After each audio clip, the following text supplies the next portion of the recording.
disappears. What do I do?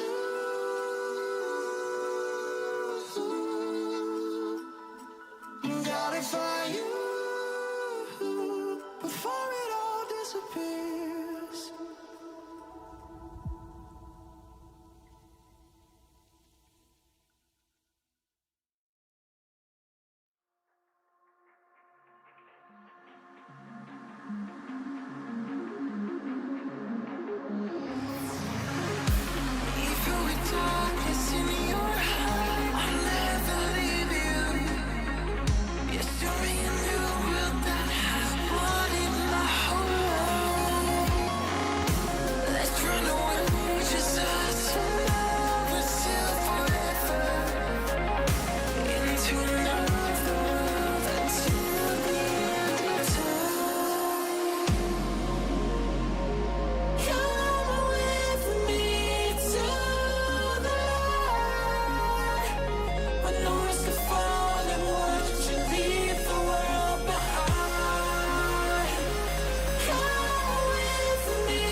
Tinsley sends it to the outside. He can't get there. Kevin King is going to win the Barbizzel FTF Cup Series.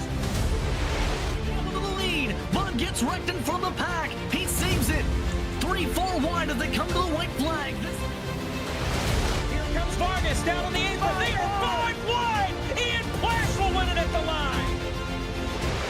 Is this package? Oh, there goes Jordan Lopez Jr. That's your race leader. Caution flag is out. Still no one willing to give up as they're going to be dead even off of the first chicane. Oh, he saves it. What's going to happen here? Here comes the canvas. Get your front gear. He's got it. He's got it. Canvas is going to win.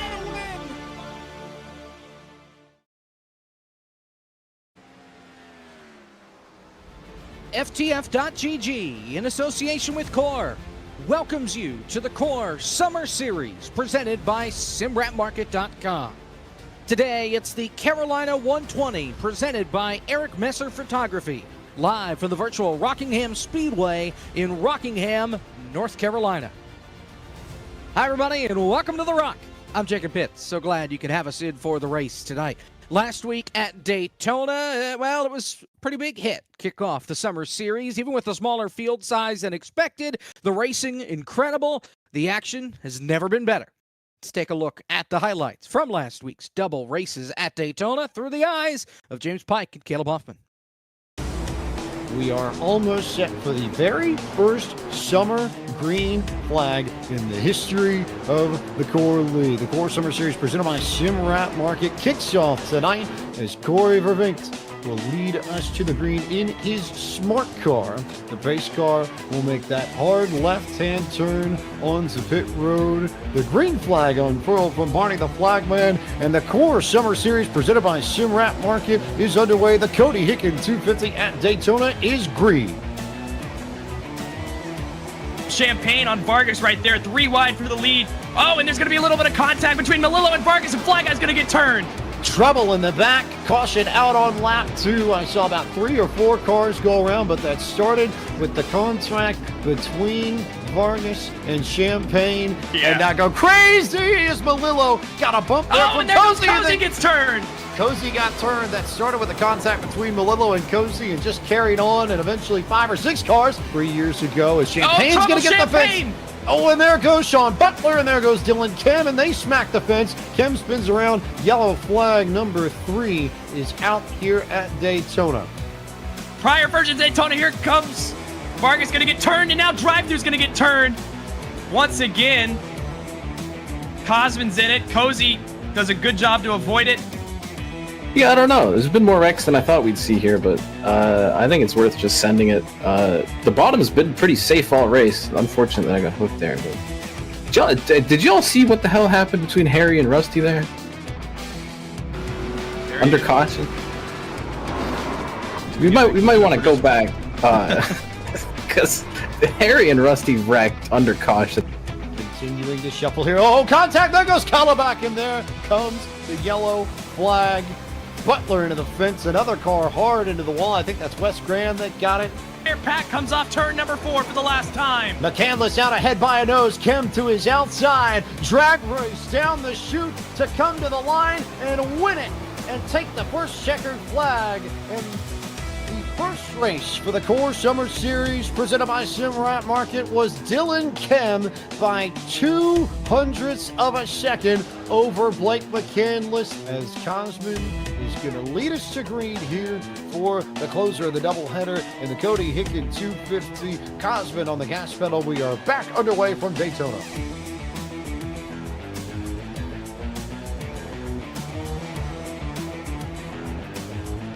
And we get to turn 2 before we have a yellow flag trouble. Michael Cozy Jr., one of the drivers that went around him. And now cars coming down pit road here for service. A distinct strategy call from Butler and from Vargas and McCandless and Frisch. Those 4 coming in. Michael P. Frisch on the inside. He's going to have to find some real estate somewhere, but he can't. With Harry Tiller down on his inside, Ryan Vargas still retains the race lead. Here comes Tiller off 4. Frisch goes way up high to block and just makes it in time to block Vargas, who gets spun in the back. Tiller to the inside. Everybody wrecking behind as they come across the line. It is Michael P. Frisch who hangs on by mere inches over Harry Tiller as he wrecked across the line.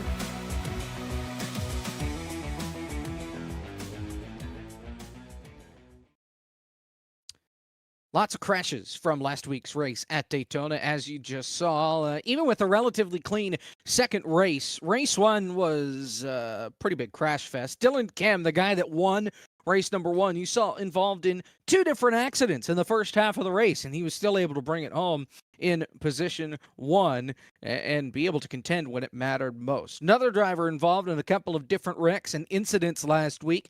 Well, he's familiar with this. Not necessarily known for his plate racing ability. He's much more known for racing at this racetrack. I can't read what I wrote. As close as he has come to victory lane through the last year, he has struggled to get there, most of it out of his own control. And tonight, a checkered flag would help prevent the rest of the field, from saying sorry. Oh, the 13 just fenced Butler. They're up and into the wall. Adam Martin just got turned around. Sean's hurt. Yeah, that car's Sean's broke. hurt. Oh, and he's going to have a hard time getting... He needs to get down here. Botafuco drove into the door of Sean and put him up into the wall. That's what caused that. That ain't turning. I don't at all. He's going to have trouble getting that thing to pit road. I might have to bring a yellow out for him. He's got a meatball right now. That's going to be 8 minutes required, and that is tough for Sean Butler. Butler trying to break the draft from Ashton Slice, but boy, it is going to take a sin for Ashton to have a chance, and he might do it here. Down to the bottom of 3 and 4, and he makes contact with Butler. He spins Butler out. Who is going to make it back here first? It looks like Brandon Cattell has the lead right now.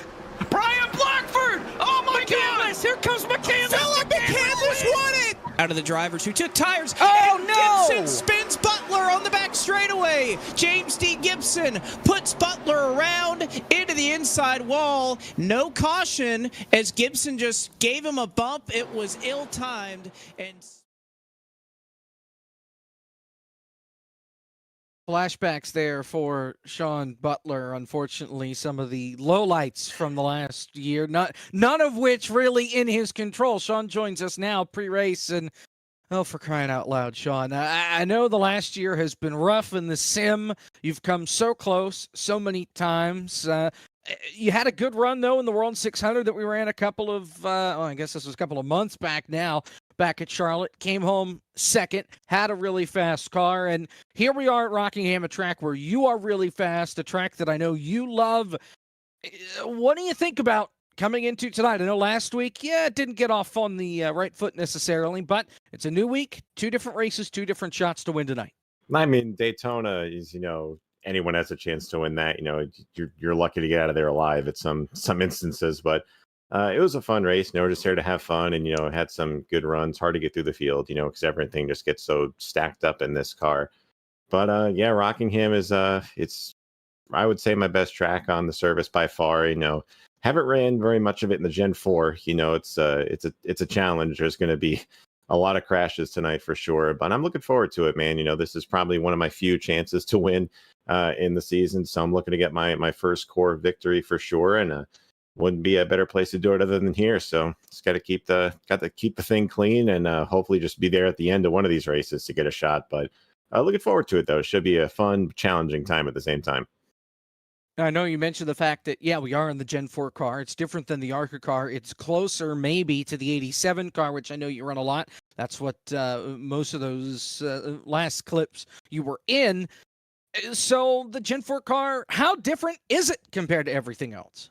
I appreciate you showing all those, by the way. That's what I needed, a reminder, going into for this race. Motivation. Motivation. But, I mean, they're very different. I would say, they still have a lot of power, that you still have to save the rear tires more than anything. But in this car, it's a lot more responsive. It's lighter, it's not, like a boat like the 87 car is. But I'm a really big fan of this car. When iRacing accidentally, screwed up the ARCA car in one of the previous updates, and everyone was making lobbies with these cars. They have so much power. They're so hard to drive, and that's what makes them so fun. Everyone, took a liking to them, and I couldn't get enough of them, when they accidentally came out. And I've been running the official series a lot, and it's been a lot of fun there too. So really separates, the skill of the drivers. It's what everyone wants in whatever game they play, skill-based matchmaking, whatever you call it. And this car, I got to have a lot of skill and finesse to get it around this place especially, and it's going to be another one of those cases today. 87, you can throw it around there. We saw it in the Rockingham 508, a couple weeks ago here. Very, very difficult car to drive around here, and this is going to be the same thing. So still going to be a very fun car track combo for sure. All right, Sean, thanks for your time. Best of luck, and maybe we'll talk to you at the end of this deal. Best of luck. Thank you, Jacob. I'm hoping so. That's Sean Butler, driver of the 32, the Huffman Racing Experience number 32. I think I already said that. The Dodge. You'll know it when you see it. He's been pretty fast in practice so far tonight. Now we'll talk with another driver here quickly who called his shot before the green flag even flew at Daytona, saying he would win the championship. And, well, he finds himself high top the point standings after winning the second race last week at Daytona. Michael P. Frisch, and you're another guy that, similar to Sean, likes the 87s. You like Rockingham, and here you are leading the points in a really fast car. What do you think coming into 2 races here? We're going to have a brawl tonight. Sean and Rockingham is his favorite track and car combo. No matter what the car is there, he just seems to be quick. So we're going to be chasing him down tonight. Currently top of the leaderboards, but we're talking a little bit with him, and we're really worried about this being a high side fest. So it'll be kind of interesting to see how both of us take it, considering someone's going to have to pass each other, right? So be a good show. Be interesting. Well, do you have any words of advice here before we get the green flag quickly? Don't burn your right rear. Throttle control is going to be everything tonight, especially a track like this where it's very abrasive on the tire, especially with the Gen 4 with how much horsepower it has. So I wouldn't be surprised if we'll get a few cautions here at the start of it to see some people spinning out and trying to corral the thing. Well, Frisch, best of luck tonight, and like Sean, maybe we'll talk to you at the end of the night as well. Hopefully. That's Michael P. Frisch, your championship leader after round number 1. Well, you just heard from some of the drivers. You'll hear from our 2 commentators next. James Pike, Caleb Huffman, take you the rest of the way through race number 1. I'll be back for highlights in between race 1 and race 2. In the meantime, the Carolina 120 from the Rock, the Core Summer Series presented by SimRapMarket.com, is next here on FTF.gg. To another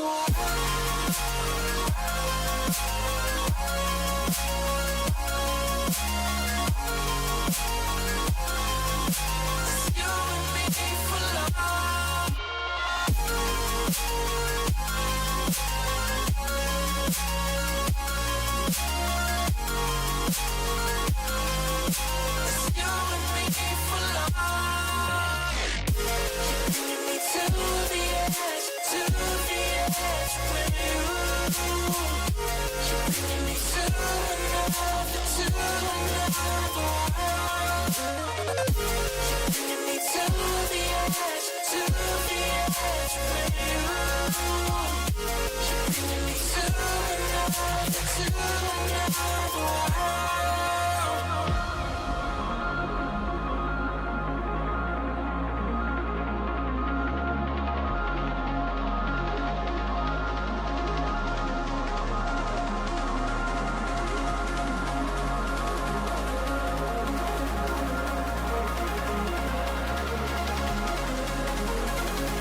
Green flag, we're racing.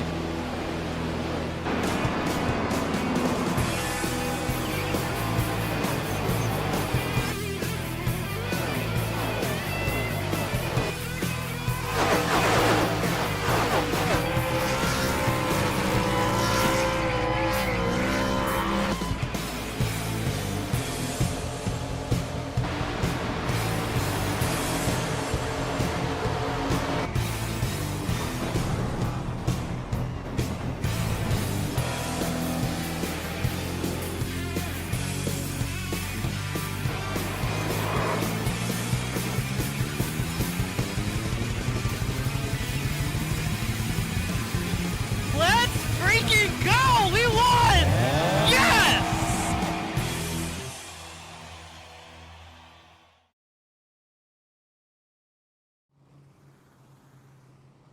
Good evening, race fans, and welcome to coverage of the second round in the Core Summer Series presented by SimRap Market, the Carolina 120 presented by Eric Messer Photography at Rockingham Speedway. James Pike alongside Caleb Hoffman, our producer Zach Johnson, pulling all the strings this evening. Caleb, lots of fun coming our way. This is arguably the most difficult oval in all of iRacing to tackle, and it makes its way onto the score schedule for the very first time tonight. Yeah, again, first visit to this racetrack on any platform, and first time in league history that we're visiting this track. And as you said, one of the hardest on the schedule. I mean, these drivers are going to be battling this track all day long. Been looking through practice right now. Lots of guys getting super loose off turn 2 and turn 4 in particular. I'd expect maybe to see some self spins here tonight. So make sure to keep that in mind as we get going green here. Go ahead and jump into the starting grid as the drivers are taking pace laps here at the Rock. I'll tell you who is starting where. Now, Corey Vervinkt was your pole sitter, but he is taking an end-of-line penalty, so he'll start at the back. That'll move everybody in the inside row up 2 spots effectively. The rest of the grid as follows. Fly Guy starting on the outside of the front row. Case Kellenbach and Wes the Mesh roll off from 3rd and 4th, 5th, and 6th, where you'll find Rusty Walrus and Goen, Joey Stone, and Moonhead Travis Brown starting in 7th and 8th. Top 10 completed by David Schildhouse and Mr. Drive-Thru himself, Davin Cornelius. Looking back on to 11th, going to be Sean Butler starting alongside Ryan Vargas, who makes his Core Summer Series debut here tonight at Rockingham. Justin Malillo going to be starting from the 13th position. Brian LaPrade to his outside, rolling off 14th. Harry Tiller going to be starting in the 15th position with Dylan Kim, last week's round 1 winner. Alongside him, Blake McCandless, Michael P. Frisch, going to be row 9. And then rounding out your top 20, Jonathan Cadell, Garrett Smithley, and shotgun in the field going to be Gabe Wood. getting set for all sorts of action here at the Rock. Plenty to keep your eyes peeled for as we get set to go racing here. Quick look at the weather as we get set to go racing at the Rock. The key here amongst all this is that all court races are going to start in the morning. You see the in-sim time there just after 9 a.m. But these tracks are going to warm up and slicken as the races progress. So air temp will go up, track temp will go up, humidity, wind, largely to stay the same, but those numbers will increase as we go. And that'll make the track more difficult to drive as we progress throughout tonight's doubleheader, Caleb. Yeah, absolutely. It's going to be interesting as we get through it for sure. And again, first-time starters here tonight, 21 cars total. Garrett Smithley and Ryan Vargas joining the field this week. You see Rusty Walrus here going to be starting on pole. It's going to be lots of fun, and I'm excited to get this green flag dropped. This fantastic little place will go for 60 laps twice tonight. It's a double header, just over 60 miles, just under 100 kilometers per race here at the Rock. So you got a good amount of action here on this track that's just over a mile, just over a kilometer and a half. 22 to 25 degrees of banking in the corners, 8 degrees of banking on the straights of this D Oval in the Sand Hills of North Carolina, one of the most historic tracks in all of NASCAR. And tonight, the Core League adds their talents, their names to the list of the many greats that have graced the Rock. Green flag is out, racing is underway, and round 2 of the Core Summer Series presented by Simrat Market, the Carolina 120 presented by Eric Messer Photography, is underway at the Rock, and immediately Travis Brown is going to wreck. I think that was going that he collected the cars around in turns 1 and 2 before we even get to the back straightaway, Caleb. Yeah, and Travis Brown, one of the drivers that came in here with no practice here tonight, and already lap 1, you see everybody fanning out there, and the Rock gets one already. Blake McCandless went around for a 360, picked up a little bit of damage in that incident as well. We'll take a look at the replay. And the two words that come to my mind when I look at this and how this played out, Caleb, brake bias. Yeah, absolutely. And I mean, you see already Travis Brown, as soon as he got into that corner, just snapped around on him. A little bit of contact from going from behind helped send that car all the way around. And again, turn 2, one of our trouble spots we were saying to look out for, and it's already here on lap 1 struck.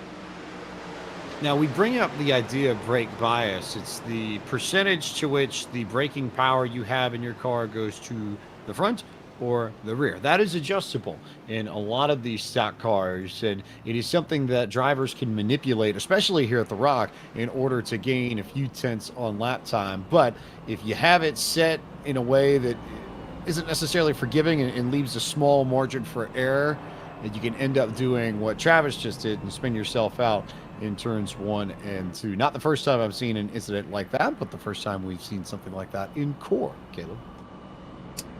And again, both Travis Brown and Blake McCandless, our 2 spinners, going to come down the pit road here tonight. Just in case you're not familiar, we do get a faster pair in this league. Doubt we'll have to use them here. Although there have been some new updates to the damage model with the Gen 4 car, something I've been told to watch out for is hitting these cars square on the nose can lead to motor issues. I was hearing that even like collisions such as like 30 miles per hour would be like blowing up these motors. So something to watch out for here tonight. Going to see maybe a few more evasive maneuvers than normal.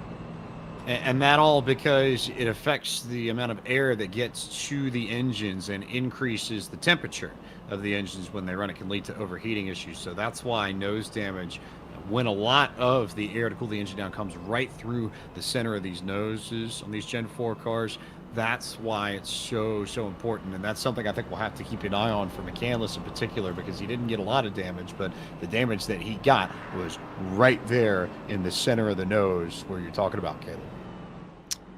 Yeah, I'm wondering what we're going to see here on this restart. I'm expecting to see everybody to back down a little more, but then again, I said that last week about Daytona when we were running 3 wide, and absolutely did not see any of that, just no restraint from anybody. So we'll see once we get into this restart once again.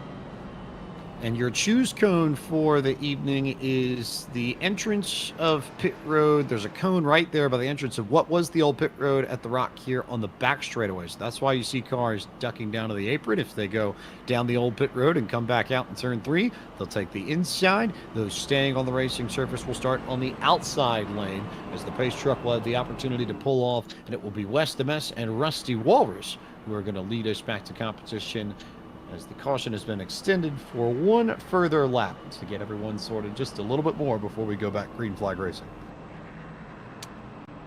And again, another fun aspect on this restart. Everybody that started in the back still going to have to work their way up here. You see David Schildhouse, the defending series champion, all the way up to 4th already. And then a little further on back, just looking through right now, there wasn't much time for any position changes, but even so far in the back, I mean, Vargas is up 4 spots, Sean Butler up 8 already, so expect that to only go up here. Indeed, indeed. This big field here, and lots of prominent names across the iRacing community, especially on the oval side, but one of those names to watch, and we heard Michael P. Frisch talk about it a bunch in pre-race, Sean Butler. Hanging right there, winning the Rockingham 508 last month. One of the best of the best in this car at this track. A threat, undoubtedly. I think he looked too sweet tonight. So that teal number 32 you will want to watch. Absolutely going to be fun here as they go into the restart zone. Oh, and Rusty gets caught there. Sean Butler already to his outside. Already making moves. Butler to the inside of David Schildhouse to take that 2nd spot. Schildhouse may fall back to 3rd, and then DT is right there leading the pack. But look at this group here with Malillo, Ryan Vargas, Rusty Walrus sliding backwards, Harry Tiller in there. This is a mess in a good way, but they are all over each other for the spots just outside of the top 5. Garrett Smithley caught a little bit of the apron there behind Rusty, and right now all these guys, it's going to be the hardest part of this run for right now is just while these tires are still cold, once they get them warmed up, they'll find a little more grip in this racetrack. But again, progressively throughout the day, it's just going to get harder and harder and harder. Up at the front, Sean Butler has managed to clear Wes Graham. And it is Butler now in control of this race, right to the front, as we suspected. Schildhouse now trying to work underneath West the Mess to get that 2nd spot. And DT just holding station in the 4th position. A little bit of a gap between him, Schildhouse, and Ryan Vargas, but they have properly started to string out now.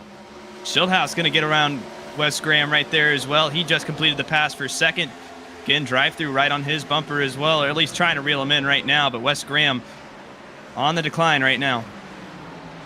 So Wes Graham sliding back a few spots after starting in the 4th position, back to the 3rd spot on track. DT, Damon Cornelius, starting to reel him in just a little bit, as is Vargas and Harry Tiller there too. And then you go a little bit further back and you see some names fighting side by side. I saw Michael P. Frisch, our winner, or one of our winners last week, and Garrett Smithley battling for position right around the edge of the top 10. And again, this is a super fun track. You can really run anywhere, but right now you're just going to have to wait for these lines to develop. You see right now the bottom side is preferred, but even David Schildhouse in 2nd right now is kind of experimenting with that top line. Expect that to come in as we get through this race. It will come into a point, but tire wear here at this place, when real-life NASCAR raced it regularly twice a year, there were a few places where you heard about tire wear and tire conservation on the broadcast more than here at Rockingham. The way the sand kicks you up.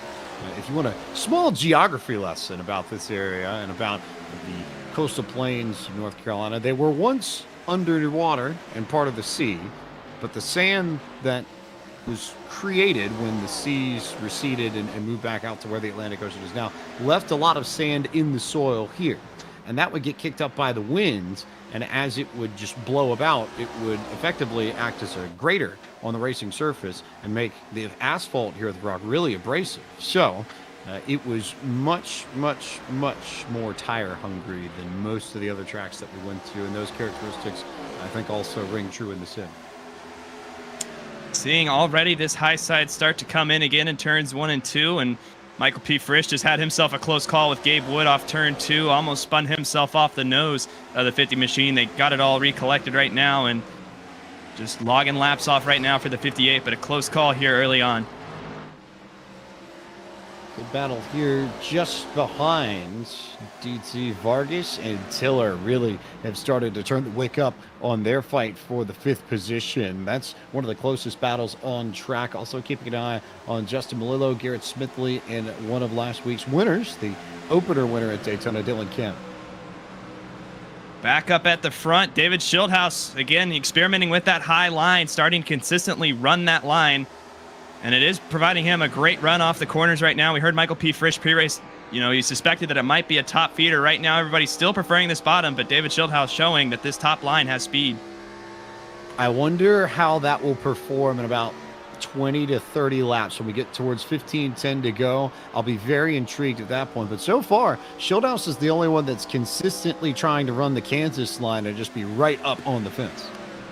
Lap times are about even between the two leaders in Butler and Schildhaus right now. Schildhaus was just a tick faster last time by. We'll see if that reigns true once again as they come off 4.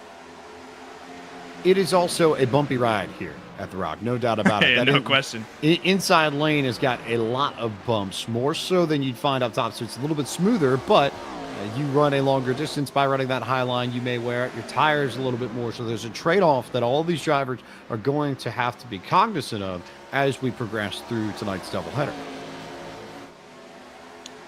And as that continues to play out right now, Wes Graham has settled into 3rd place, drive-through in 4th. Battle back here for the 5th position. Harry Tiller's to the inside of Ryan Vargas right now. This going on for 5th place behind drive-through.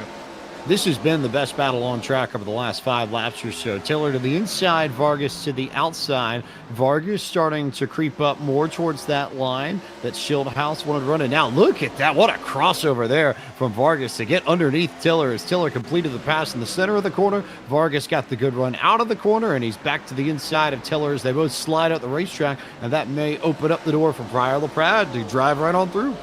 Just about to say, don't sleep on Briar LaPrade again. He's been so close to a core championship here the last 2 seasons. I know he's just itching to get back into victory lane, which he's done so many times here in this league. So he's going to be another guy to watch out for here tonight. Also, Butler and Schildhaus have really started to stretch it out at the front. Those two are clear of West the Mess, DT, Tiller, Vargas, everybody by about 2 seconds. So they have really separated themselves. Meanwhile, Vargas sliding backwards a little bit, now falling into the clutches of LaPrade. Malullo is there, Kem is there, Gabe Wood is there. This is about a 5-car battle now starting to develop. You saw on pit road there, Corey Vervink tagged the wall just a little bit, has a little bit of damage. He opted to come down the pit road to fix that.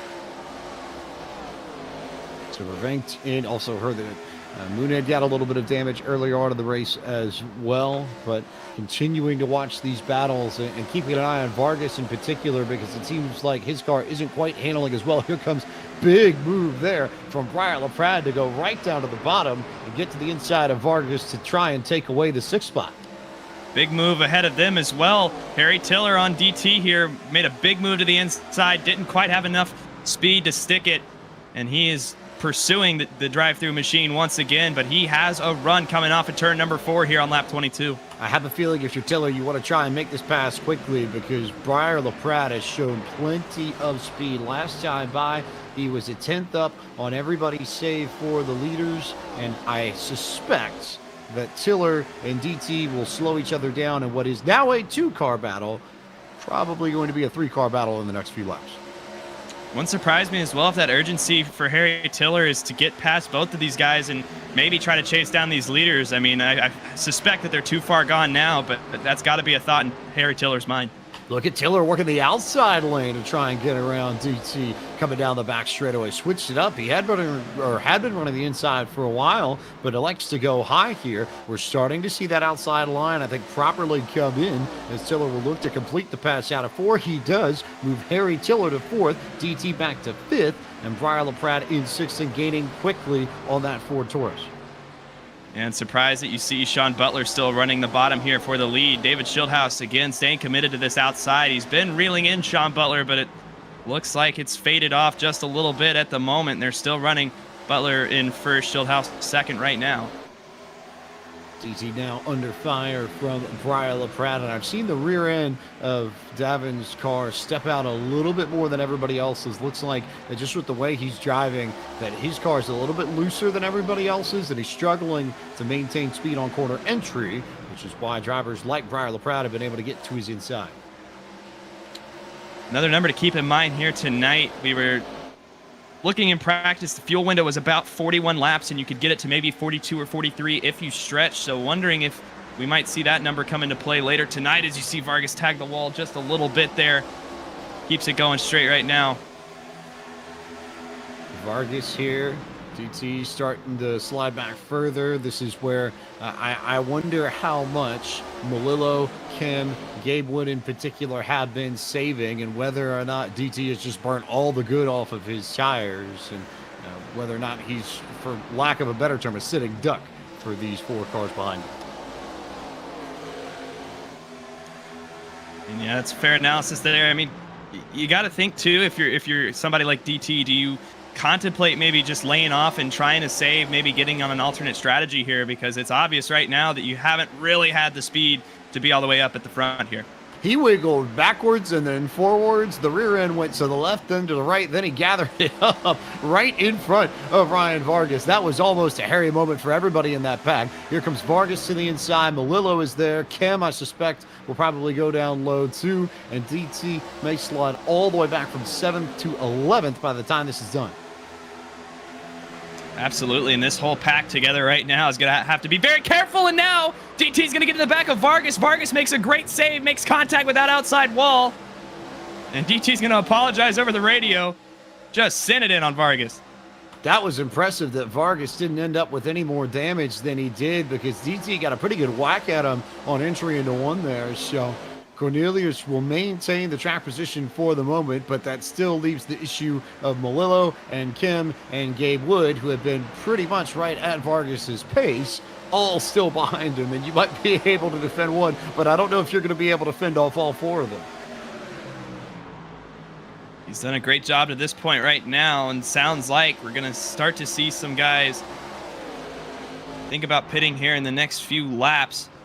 Still, Melillo and Gabe Wood, this is another group I've been looking at these last few laps. Can Vargas get back around these 2?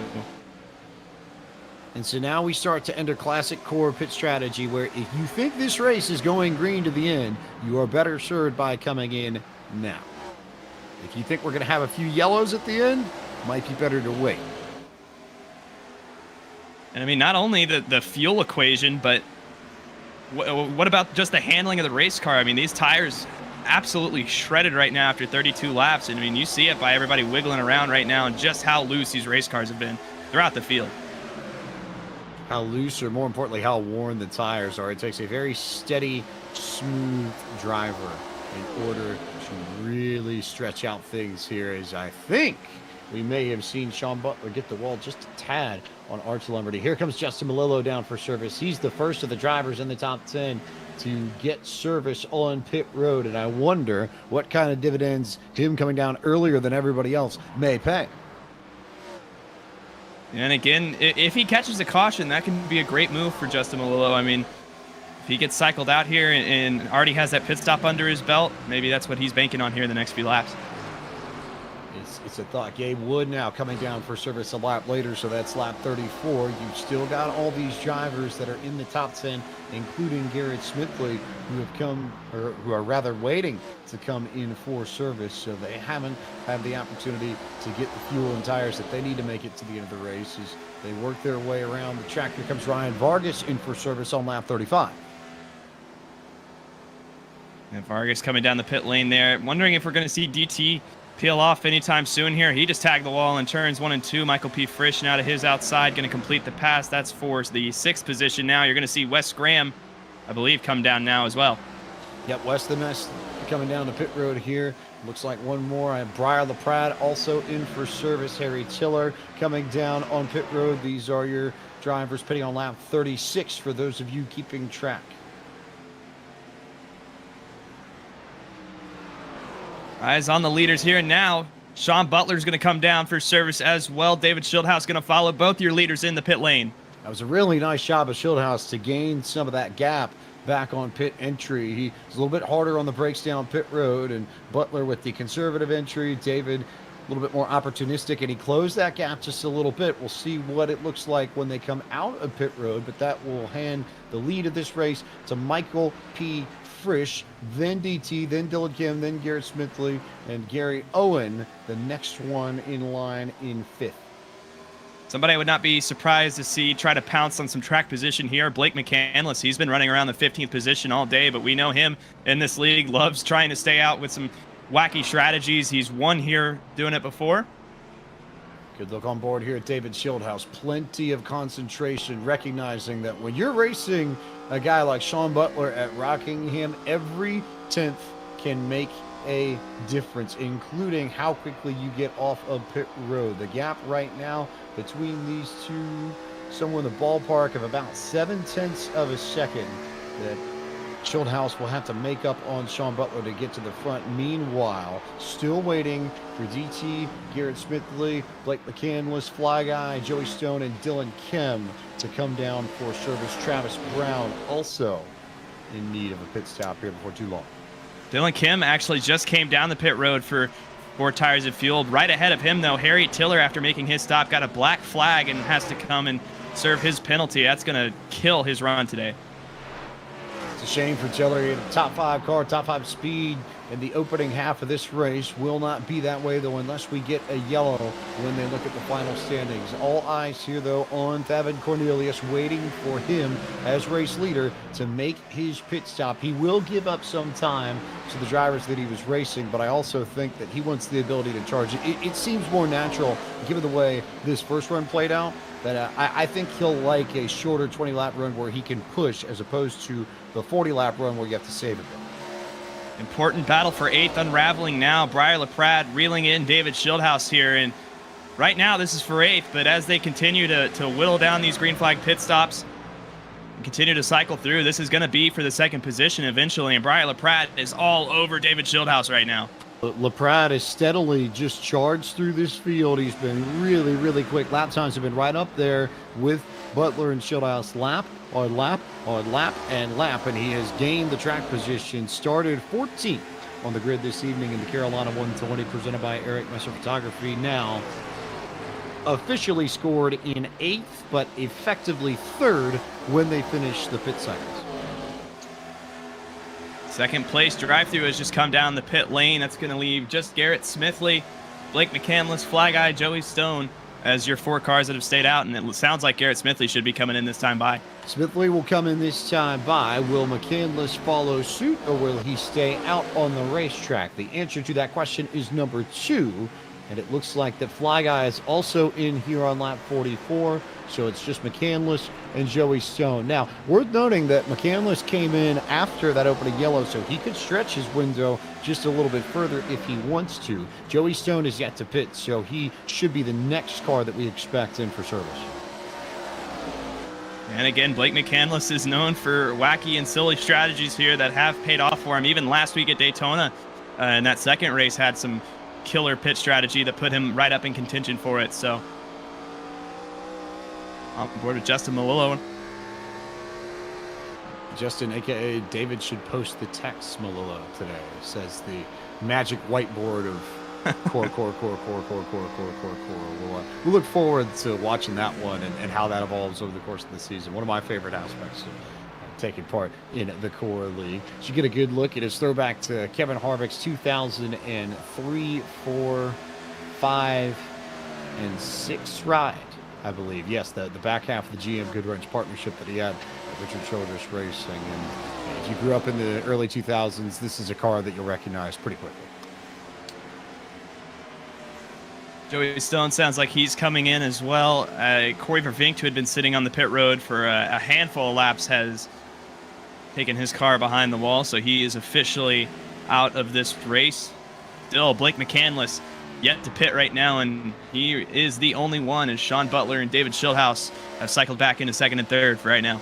So McCandless, just by my math, I think we'll probably see in the next 5 laps or so. He's got about a 9-second lead on Butler and Shieldhouse and LaPrade. That will go once he comes in for service. And then it's all about the battle between Butler, Shieldhouse, and LaPrade. And to that end, it's about half a second between those two, Shieldhouse and LaPrade, who are fighting for what would effectively be 2nd once everything cycles.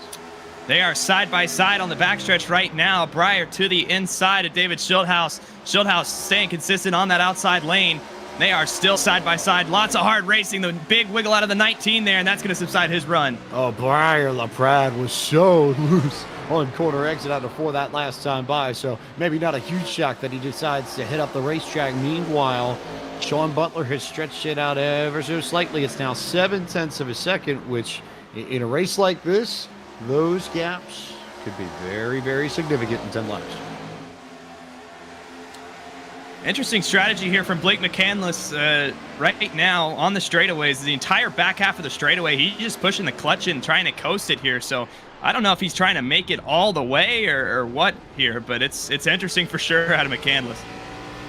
The lead was 9.2 seconds a handful of laps ago. It's down to 5.1 seconds. Now 5 seconds flat here. So Butler and Schulthouse and LaPrade are gaining in on Blake McCandless, but there's the opportunity to get a good points finish. I don't think he'll have enough to hold off the leaders, but top 5, top 10, if you can make it to the end and really stretch this tank of fuel somehow.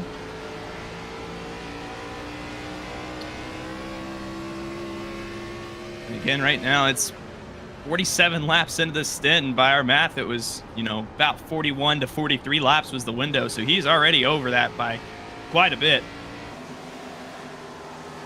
How far can McCandless stretch it? How much can LaPrade challenge David Schulthouse for officially 3rd and 4th on track at the moment? Butler reeling in Blake to the tune of about a second and a half a lap. It's down to 2.7 seconds, now 2.6 seconds, the gap between Butler and McCandless for the race lead. You can almost see Butler out the rearview mirror if you're McCandless on the racetrack now. And again, closing in so fast, Sean Butler right now. Closing in as well is Brian LaPrade. Again, we saw him with that big wiggle. He's boxed in at the moment, but that 19 car has speed and has been trying to get around David Schulthouse for the better part of 10, 15 laps now. He's going to duck down to the inside just a little bit, sacrifice a little bit of that corner speed, see if he can stick with him off the corner. But this, more importantly, is where David Schulthouse's experience running that top line, I think, will pay huge dividends, because you can roll corner exit speed, carry momentum, and keep LaPrade from being able to inch ahead of you down the straightaways. That will make a difference. Meanwhile, Butler now within a second of Blake McCandless, coming to 4 laps to go. Oh, and David Schulthouse getting so close to that wall, going to allow Garrett Smithley, one-time core winner, to get down to his inside, and that's going to let Brian LaPrade get right on the back end of that 20 machine further up front. Sean Butler approaching some lap traffic right now, and traffic that includes Blake McCandless, the current leader. And Garrett Smithley's not making the job any easier for Brian LaPrade. He's sort of running up in the middle of the racetrack. There's not really much room that LaPrade has to go underneath him, as Blake McCandless is still out in front with 4 laps, now 3 laps to go at the Rock. He might have a shot here. It's going to get an answer sooner or later. Going into turn number 3, Sean Butler is here and absolutely has pace through the middle of the corner. And all that saving from Blake McCandless is going to have to come into play here now. But Sean's just able to carve that corner so much better. He's going to get down to the inside. Doesn't quite have the run on McCandless. 2 laps to go from Rockingham. Shades of Johnny Benson in the 2003 Fall Cup Series race here at the Rock. McCandless trying to pull the fuel strategy, save and go. Now he's back on the gas pedal. It's a drag race down the back straightaway. Lap and a half to go. Butler, McCandless fighting for the race lead.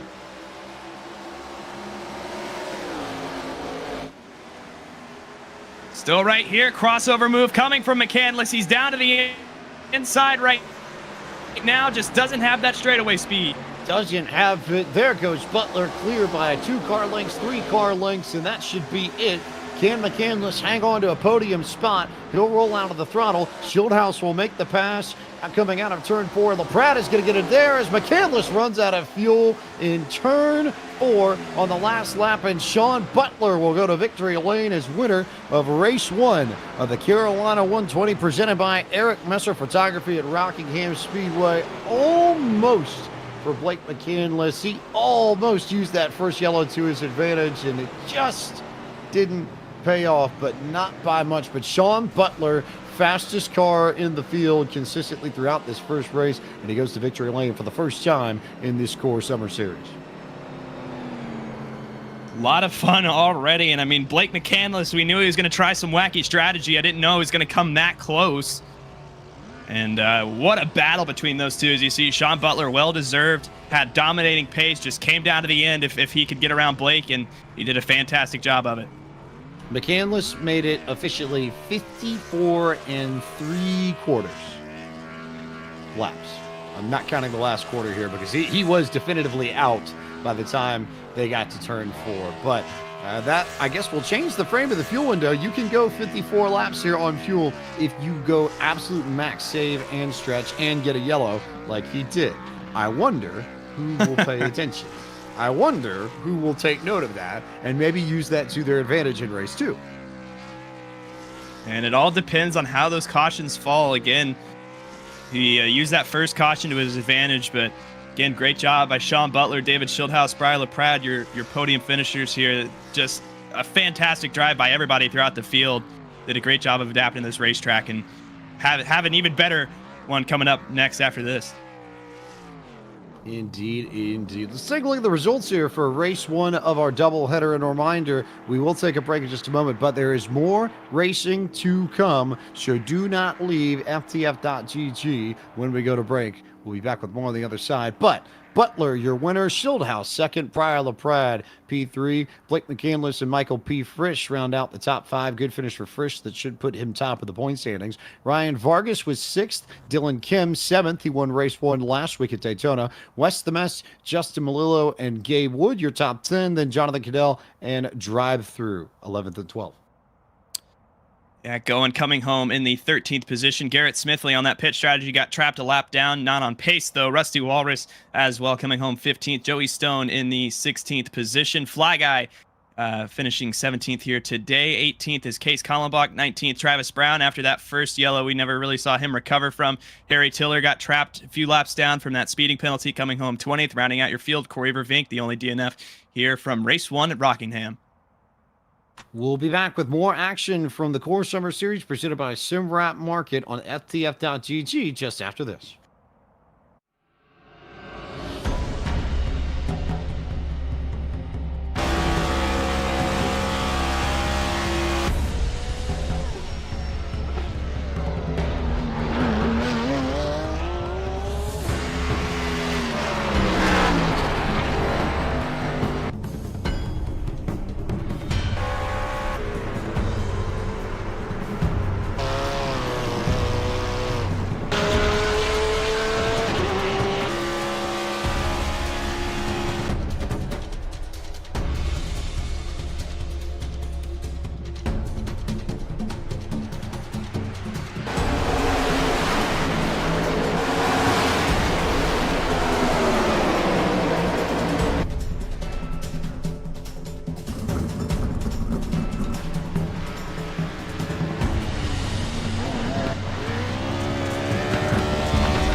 Back now here on FTF.GG for the Core Summer Series. Highlights from race number 1 that you just saw wrap up a few moments ago. Early on in the race, saw it didn't take very long. We made it to turn 2. Travis Brown didn't have any practice, and boy, he wasn't ready for it. He goes around under braking. McCandless does the same thing behind him. You're right on board with the 71 Underdog Fantasy Machine. Around she goes. So that was our first caution, and our only caution. Lap number 7, Sean Butler cuts to the inside here of Wes Graham, side by side. He'll take over the race lead, and Sean Butler looking strong out in front throughout the race. At the Rock, we transition now, lap 28. Drive-through way loose out of turn number 4. It's got the Stanton Barrett paint scheme on and trying a little too hard to stunt coming off turn number 4 on board inside Vargas's car, and whoo boy, that thing was way out there. 2 laps later, though, these two get together this time. Vargas in front. Drive-through runs him over. Turns him up the racetrack. Gets into the outside wall. Slight contact against the safety barrier. Nothing too bad. On board out the back of the 26 and hold on to her. He'd be able to rebound, though. Car's still good. Fuel strategy. 3 laps to go. Blake McCandless, your leader. On fuel strategy. Sean Butler pitted, trying to retake the lead. Once again on board with the 71. Side by side, coming to 2 laps to go. Make it the white flag. And Sean Butler, he's able to clear it. Sean Butler goes to victory lane for the first time in his Core career, winning race number 1 of the Carolina 120 here at the Rock. And I understand Mr. James Pike has caught up with one Sean Butler. Those are the highlights from race number 1. Race number 2 coming your way next here from the Rock. I'm Jacob Pitts. Thanks for joining us here on FTF for the Core Summer Series. James, Sean, next.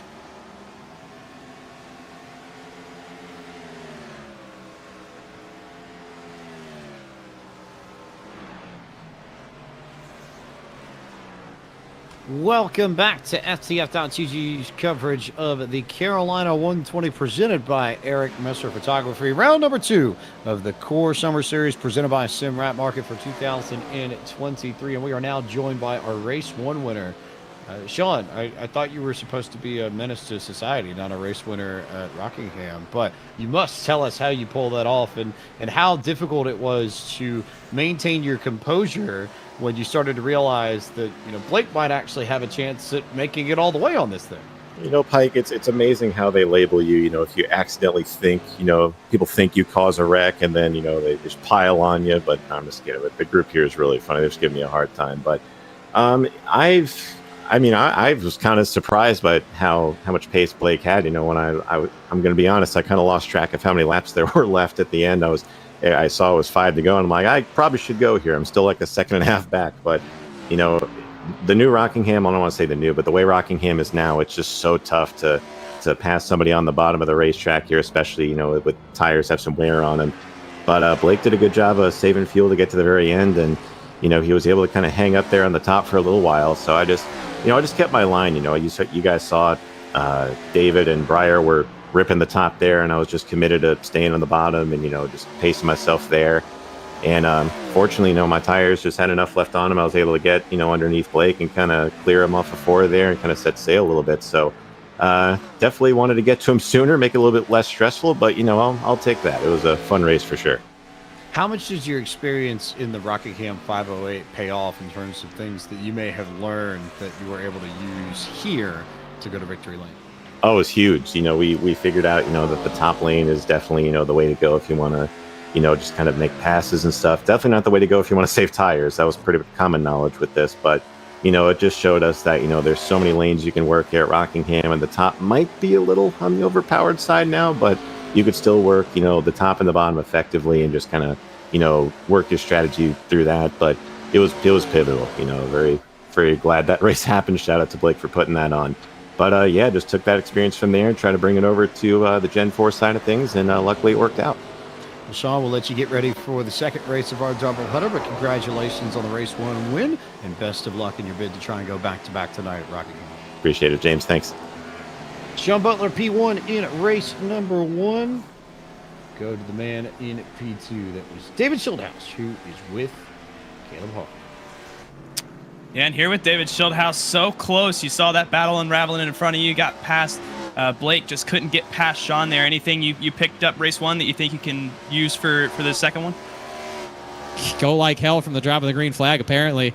There was no saving. Either of us were not saving. Me and Brian were just talking about that. Like, I thought I was going really hard. I know Sean was going really hard, and it just didn't really seem to matter a whole lot. We just kept digging and had a huge gap. And the fact that we had 1 caution and green flag pit stops, that's pretty incredible. Now, my chat was saying jokingly, since we had a clean first race number 2 is probably going to be a disaster. I hope not, but I'll be in the back, so I can probably avoid it if it happens. Absolutely. We should be getting gridded here soon, so we'll let you get back to that. Best of luck, and hopefully we'll be talking to you here after race number 2 as well. Yeah, hopefully we can put on as good of a show as we did in race number 1. That was pretty awesome. I'm going to say I had a lot of fun. That was great. Hopefully it looked great. Hell of a battle. We'll get after it. The flex car, number 20 Chevy, going to victory lane. Yeah, thank you for your time. That's David Schildhouse. He was P2 race 1, looking to get a win here. Squeeze in a quick word with P3 from race 1, Briar LaPrade. Briar, you came from pretty deep in the field. How tough was it to race your way up to the front, especially without a lot of yellows to help?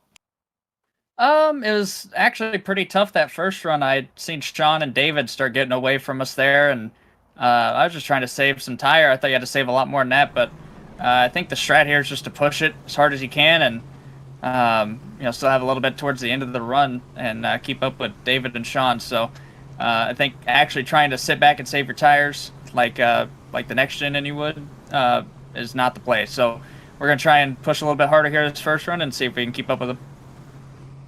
Briar LaPrade, P3 in race number 1, and as they grid, we can bring you the starting lineup for race number 2. And make note of our poll winner, courtesy of our good friend and the presenting partner for tonight's race, Eric Messer Photography. Presented the driver who ranks lowest in the point standings in each core event, or who finishes in the back of the field in race number 1. It will be Harry Tiller starting up front in race number 2. Travis Brown rolls off on the outside of the front row. Case Kallenbach and Fly Guy will roll off 3rd and 4th. 5th and 6th on the grid to Joey Stone and Rusty Walrus. Garrett Smithley and Goen making up the 4th row for the second race of our doubleheader. Top 10 completed by DT, Drive-Thru, and Jonathan Goodell. Rolling off 11th here is going to be Gabe Wood. Next to him on the outside, 12th, Justin Malillo in the number 53 machine. Wes the Mess in the 13th position, starting alongside Dylan Kim. Ryan Vargas rolling off 15th with points leader Michael P. Frisch starting in 16th. Blake McCandless was also close last time, starting from the 18th position. He'll be starting 17th here tonight. Brian LaPrade to his outside. And then your top 2 finishers, shotgun in the field, David Schildhouse and Sean M. Butler. There's your starting grid for race 2, presented as always by our good friends at Alpha Prime Racing, proud partner of all of the starting grids for the Core Summer Series presented by Sim Wrap Marketing. A big thank you to the partners that make Core go in summer of 2023.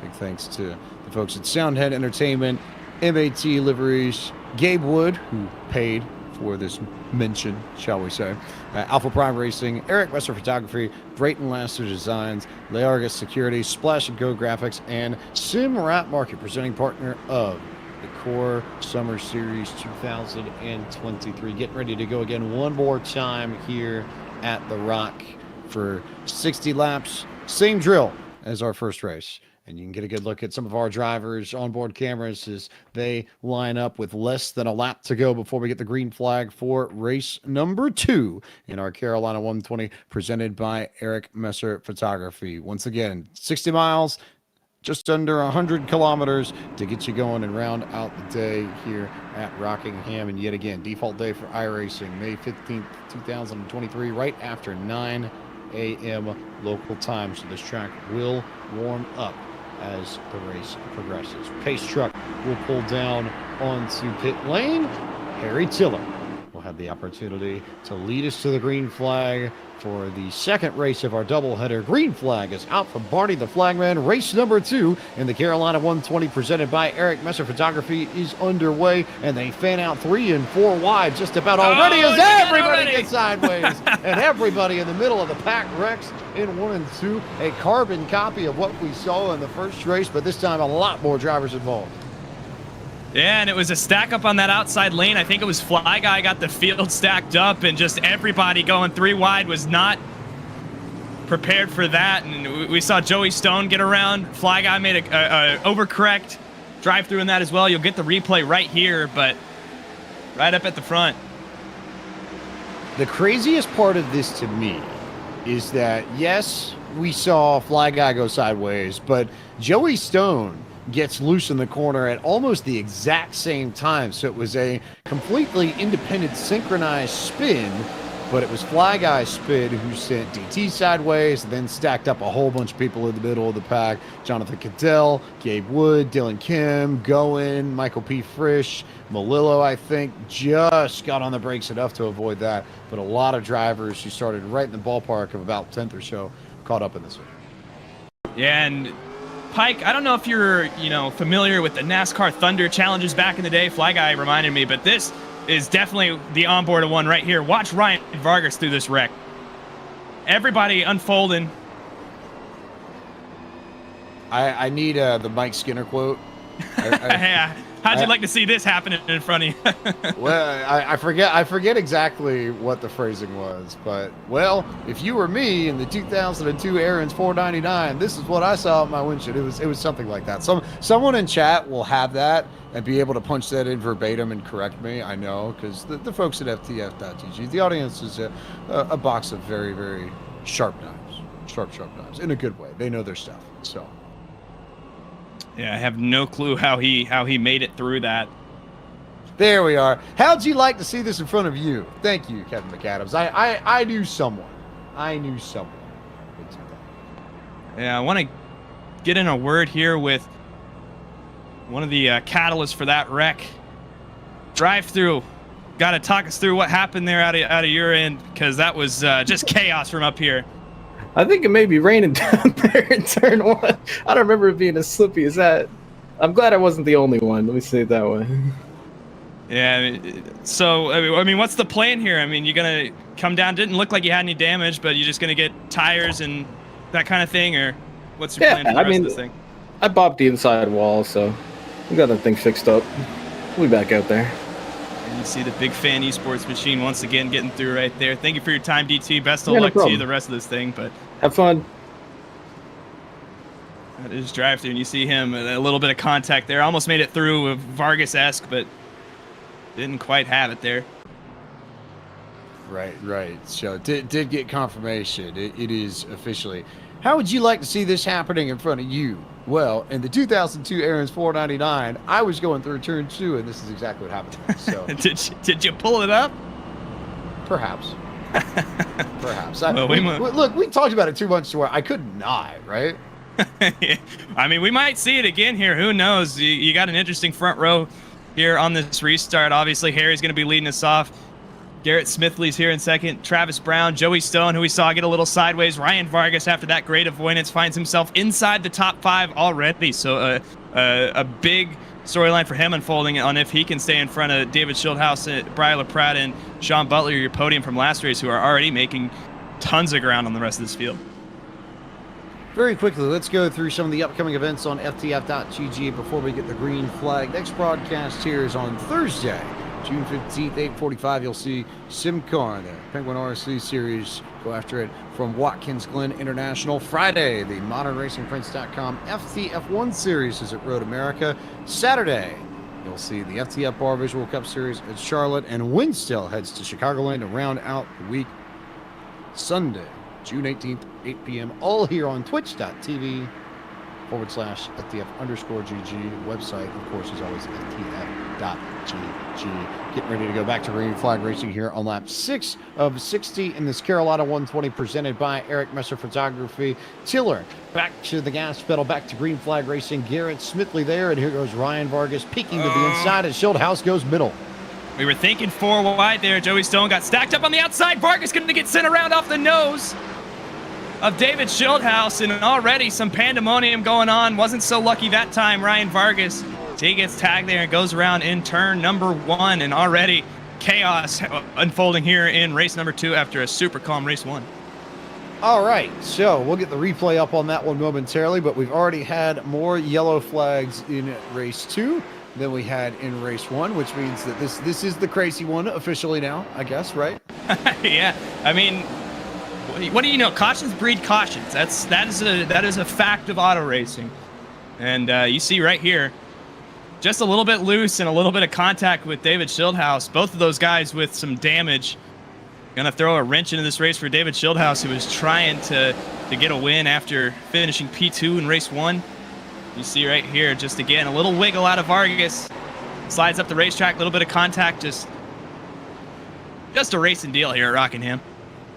Yeah, Vargas, I think, tried to catch it and was able to grab it, but by the time he saved it, David Schildhouse was right on his rear bumper. At that point, there's not much you can do. So that's my observation, but let's get the story from the driver himself. We now have Ryan Vargas in the booth. And Ryan, just take us through what happened there going into 1 and what happened to the rear end of your car in particular.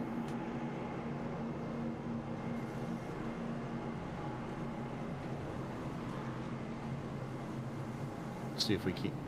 Oh, sorry about that. I keep forgetting that I have my push to talk. He lives. That's great. Yeah, I live. Thank you. Why couldn't you put me in when I did something cool? like the one time I wreck, y'all pull me in, but when I do things that are cool...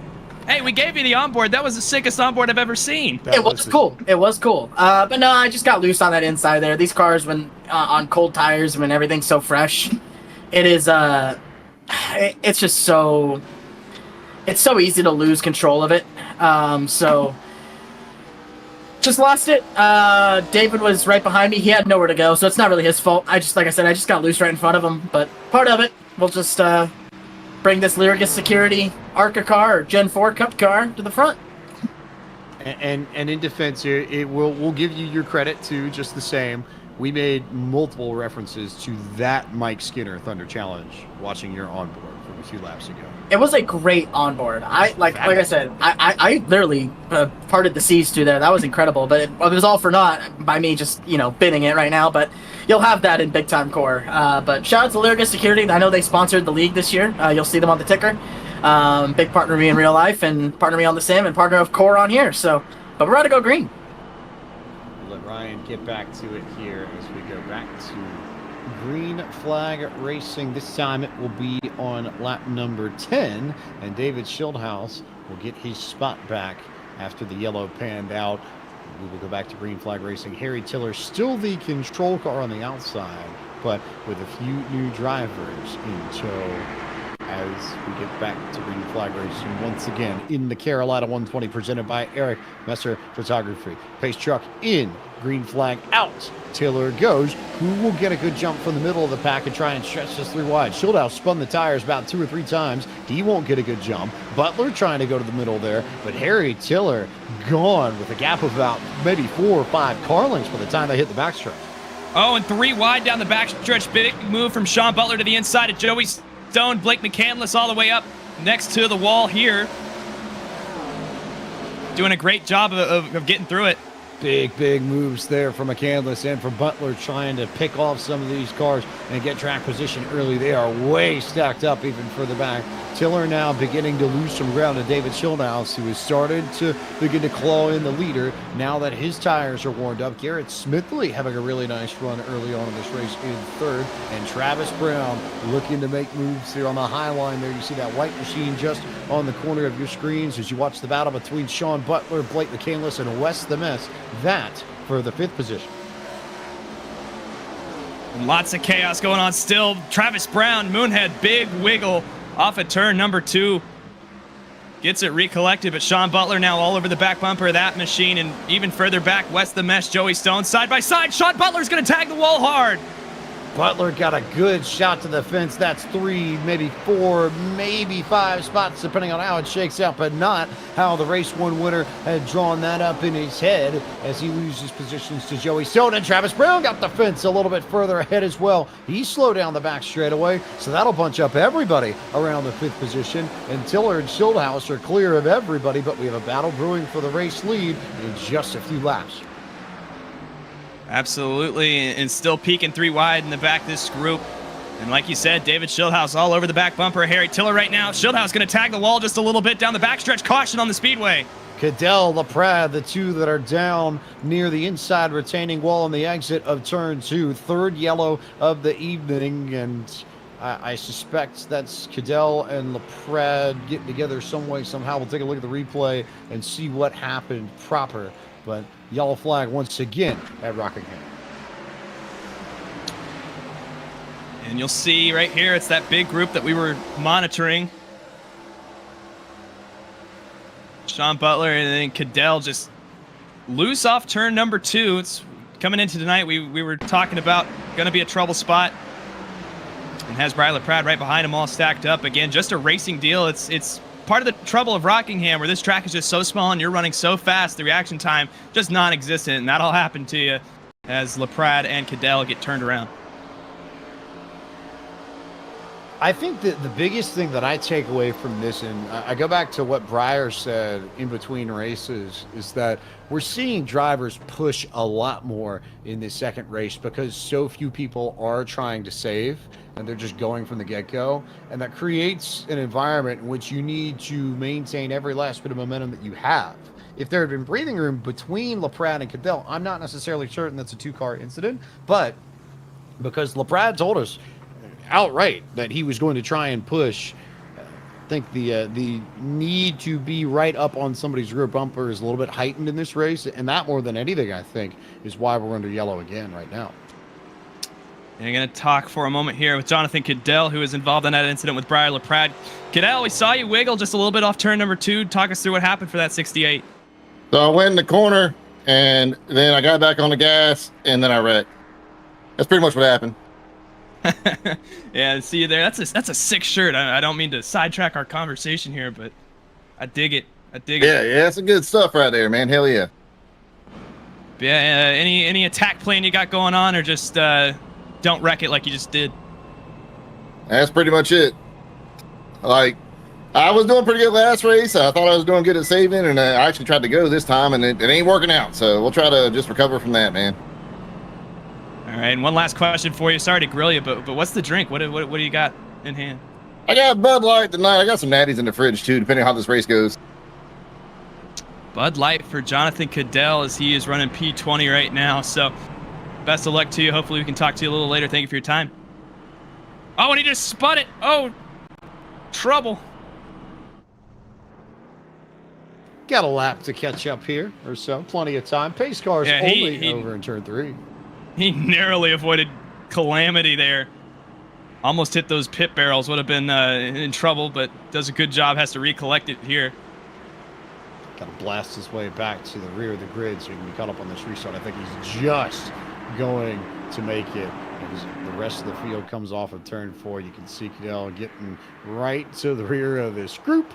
As Tiller and Butler go, and now it's Tiller's turn to spin the tires, and that'll give Butler clearance to go out front. Garrett Smithley with a good jump to the inside, and David Schildhouse now trying to take advantage as he goes underneath Tiller and makes contact, and they slide. No yellow yet.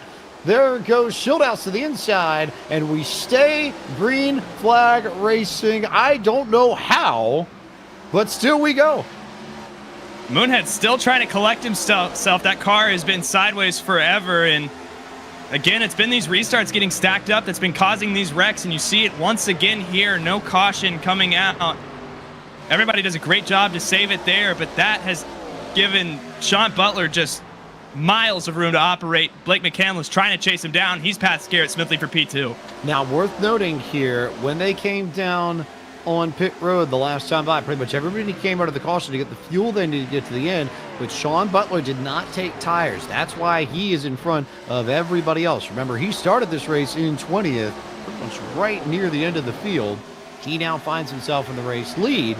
Everybody else, though, took fresh tires, including Blake McCandless, Garrett Smithley, a lot of the drivers in the top 5 as you slide just a little bit further back and see Wes Graham leading this pack. This is for 5th on. Dylan Kem is here. You've got another pack here with Travis Brown a little bit further back, but in this group, Dylan Kem is there, Ryan Vargas is there, Joey Stone, Briar LaPrade, Michael P. Frisch, and this is everybody running from 5th to 10th.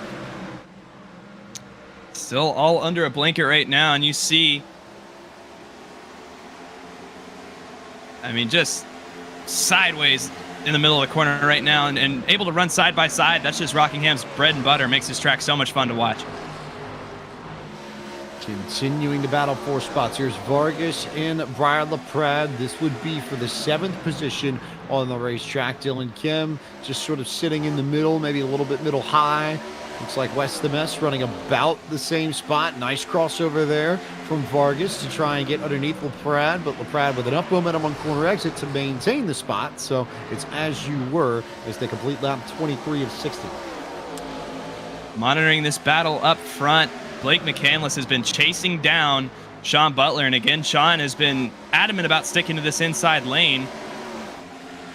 But Blake McCandless running a couple tenths faster each time by right now.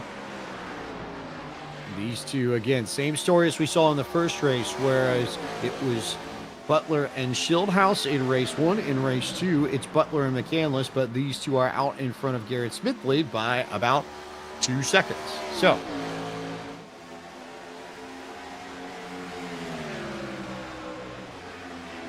still, I mean, now you're going to see him switch it up here. Blake McCandless down to the inside. Actually, it is making up considerable time. Sean going to regain it off the corner just a little bit, but McCandless surely reeling in the Sean Butler machine here. still about a 0.2 of a second gap. If that gets closer, we'll see how that pans out. In the meantime, we'll turn our attention a little bit further back. Here comes Michael P. Frisch fighting Wes the Mess for 7th and 8th. Nice pass there from Frisch to get underneath Wes Graham and take away the 7th spot down the front stretch. And you see this group all over each other right now, and wanted to see if anybody's going to experiment with that outside lane like we see up front right now. Not quite. I think they're feeling the bottom side right now. It's kind of preferred lane all night. Also worth noting, you go a little bit further back beyond this group to go in and drive through. As you got these two for the race lead a little bit closer still, but it is a madhouse for about 10th and 11th here, so I'm keeping track of timing and scoring. And look right now at Blake McCandless. He's got a run on Sean. He's looking to the inside as they go through turn number 1. Sean all the way up against that wall. But even so, Blake McCandless has had a considerable speed off the corner. Doesn't quite have it there, but watch through turns number 3 and 4. This is where Blake's really been making up most of his time. They're both going to enter in up high. And Blake really has been getting the run here. Still about 0.2 of a second, though. These two have been sort of yo-yoing each other back and forth and back and forth and back and forth. I think we'll see this really pan out. Oh, trouble on the front stretch as Travis Brown just spun Jonathan Cadell. Travis apologized over the radio, but a rough night getting worse for Steel Horse there. Cadell's going to need that Bud Light after this race, I think. Yeah. Just with the way it's been going. So, tough night for him. He'll get back going. Meanwhile, really good stuff. Not only here that you see on your screens, but a battle between DT, David Schildhouse, Gabe Wood, and Goen. Those four just on the edge of your screen there have been absolutely going at it the last 5 laps. Absolutely. Tons of fun battles going on all throughout the racetrack right now. Even Harry Tiller and Garrett Smithley for P3 have been side by side here, and now Tiller going to make a move on Garrett Smithley. Again, all this happening for P3. Dylan Kim getting down to the inside. Battles everywhere. We need like 5 screens. Where's your dual screen like battle for first, battle for fifth? Like we could use that in this world, in this moment here. Is just battles everywhere on the racetrack. Now this is up back around 3rd, 4th, 5th, 6th, as Caleb was talking about. Here comes big send there for Brian LaProud to the inside of Dylan Kim. I saw Harry Tiller really lose the rear end out of 2 last time by, so I wonder if the handling's going away on his car. That may draw him back into this battle for the 4th spot that you see on screen now. Further up front for the lead, Blake McCandless peeked out of turn number 4 on Sean Butler, and Sean Butler's really been running this high side. That car's just been a little bit loose, and it's letting Blake McCandless get right back into it. Now Blake gonna follow in. Just really fun racing going on for the lead right now. And yet it's still about a car length or 2. That gap has not changed all that much lap over lap. It obviously expands and condenses in the quarters, but it's been pretty consistent between McCandless and Butler, who are in a league of their own, up 4.5 seconds on Harry Tiller for the 3rd spot. You see a big send on entry there for Blake McCandless, and actually narrowed down that gap just a little bit. So he's ticking away at it. He's experimenting really right now with an early getting off the throttle and then just trying to save that run for the exit. Big moves there from McCandless, trying to figure out some way. This is, if ever you want duel at a quasi-intermediate, it's not a pure intermediate track, it's a little bit shorter than that, but just driver on driver going after each other here, the way we saw so often at, you think of like Darlington and Atlanta in the early 2000s. This is that.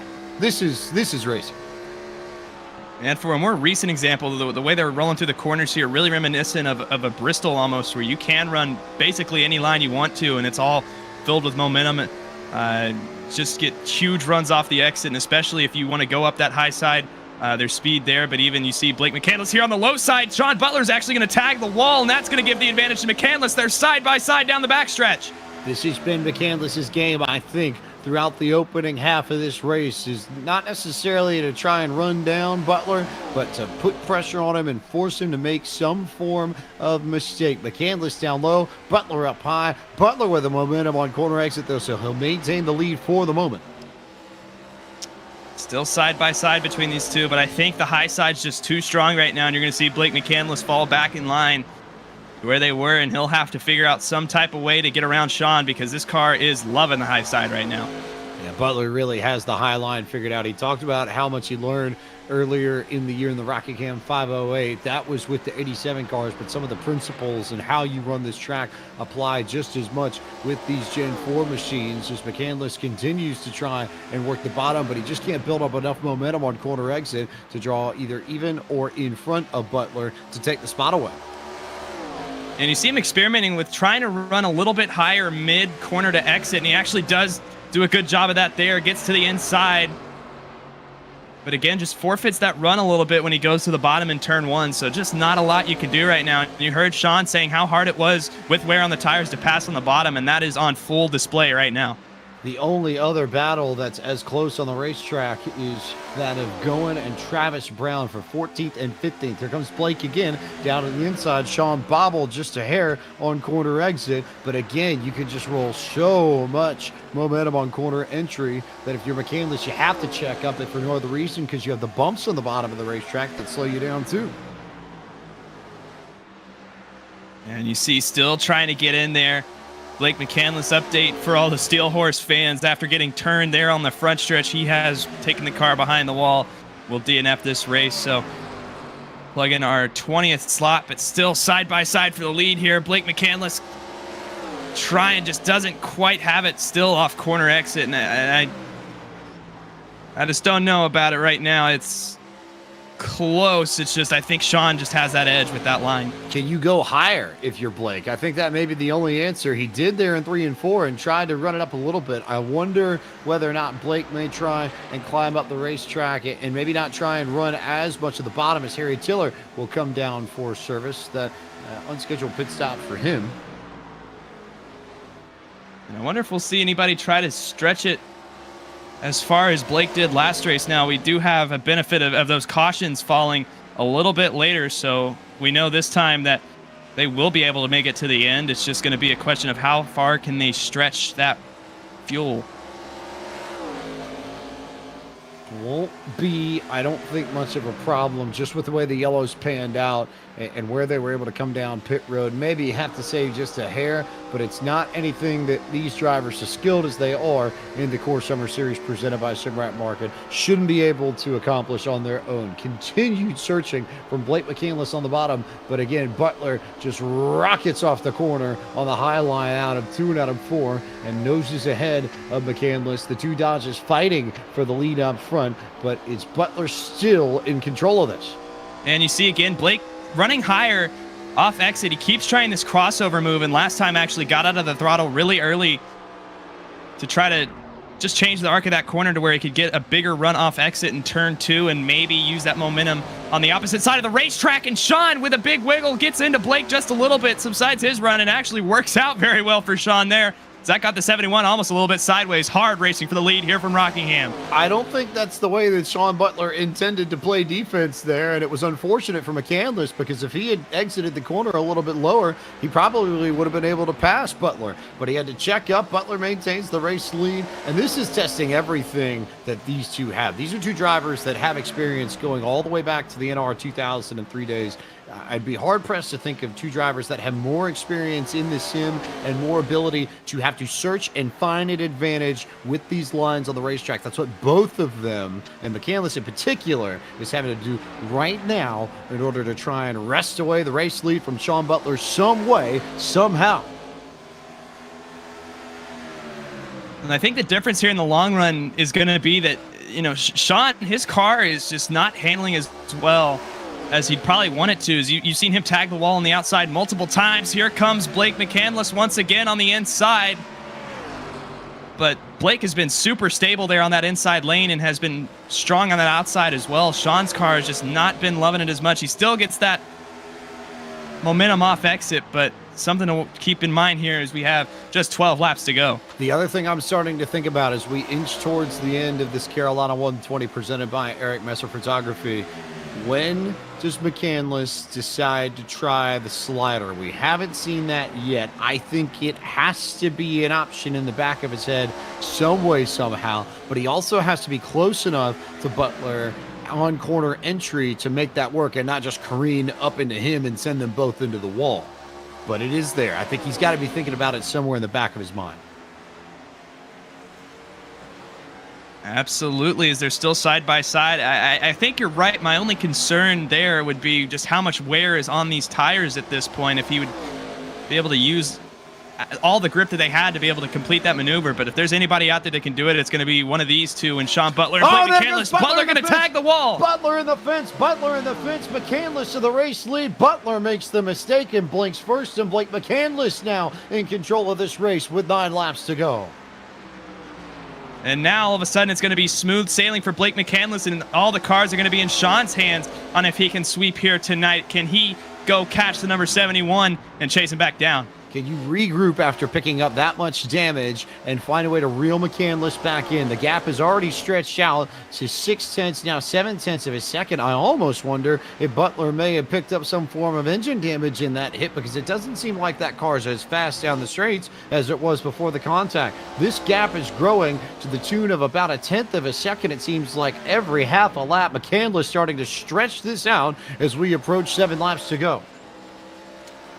Might be all she wrote as Blake McCandless now coming out of turn number 4, turn lap 53 in the books. And last time by, it was about 3/4 of a second slower for Sean Butler. And you see Michael P. Frisch now trying to get by the Sean Butler machine. So I think you're right. There has to be some form of further damage for that number 32 machine, because it has completely knocked off the pace of that machine. I think he may be under fire from Briar LaPrade before too long. Michael P. Frisch was able to just get around him for second, and Briar is now about 5 seconds back in the 4th spot. But with 5 laps to go, that's not an insurmountable gap to reel in.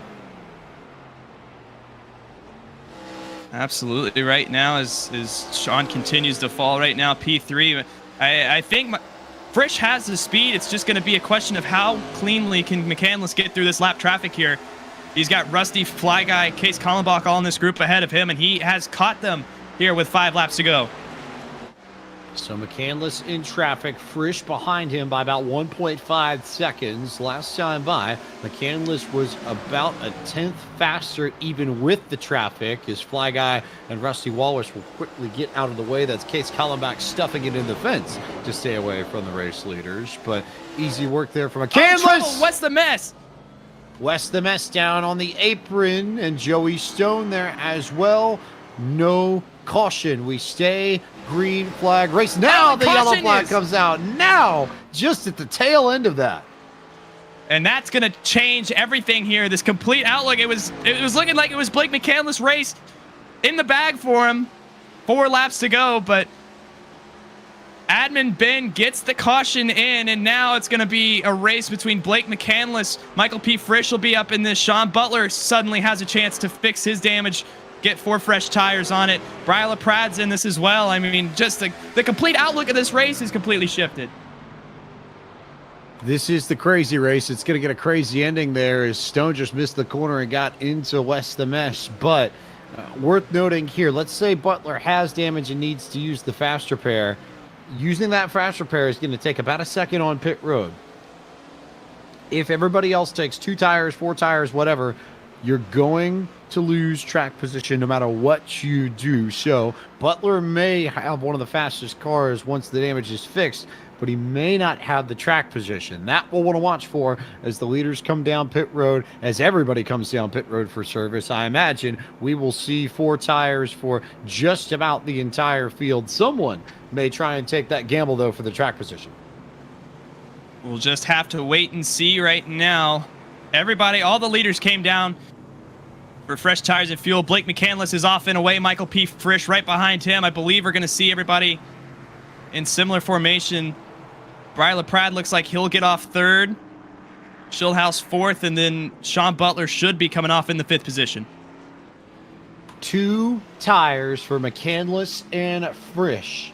That is your storyline worth noting. Butler did fix the car, lost about a half second on pit road, lost 2 spots in the process. Just trying to make sure I had my math right there. But McCandless and Frisch, Butler came in 3rd. He'll come out 5th amongst the cars that pitted. But if you need another storyline here, we'll wait and see whether or not they come down pit road this time by. Yes, they do. Okay, so Rusty and Wes come in for service. They will not factor into the leaders up front when we get our green-white checker going. So McCandless, Frisch, then LaPrade, then I believe Schildhouse, then Butler. Those are your top 5 when we come back to green. And keep in mind, unlimited green-white checkered attempts here in the Coors Summer Series presented by Simrap Market. And again, if we're forced to use more than one here, something to keep your eye out on is, your first 2 cars in Blake McCandless, Michael P. Frisch haven't used their fast repair, but you look on back, Briar LaPrade after some early accidents so has David Schildhouse. Sean Butler actually did not use his fast repair to fix any damage, so he still has it in his pocket up in this top 5. So an extra element of strategy to keep in mind here as we get through the rest of this 3-lap stint. So McCandless and Frisch on 2, everyone else on 4. That is going to make for an entertaining question when we get done with this race, no matter what happens. Lights are likely going off the pace truck this time by, so 1 to go we would expect at the line. And they have indeed, so restart coming here next time by. 2 laps to settle this second race of the doubleheader in the Carolina 120 presented by Eric Messer Photography. We're just gonna sit here and try to send it. Like played the same book I was gonna think of 2 tires here. I was gonna try to jump in front of him, but he played it right, so gonna start on the inside and try to send it into 1 and try to beat him out of turn 2. The 2-tire call and the thinking behind it, Frisch, quickly, just take us through it. Honestly, the left side wasn't wearing that much as I thought it would, so we're still above 90% on the left rear, so 2-tire call was shot. There's Michael P. Frisch. We'll let him get back to the action and let him finish things off in tonight's race in the Core Summer Series presented by Sim Rat Market. Green, white, checker finish coming up here at the Rock to finish off our night of core action. McCandless, your race leader, Frisch in second. Those 2 on 2 tires.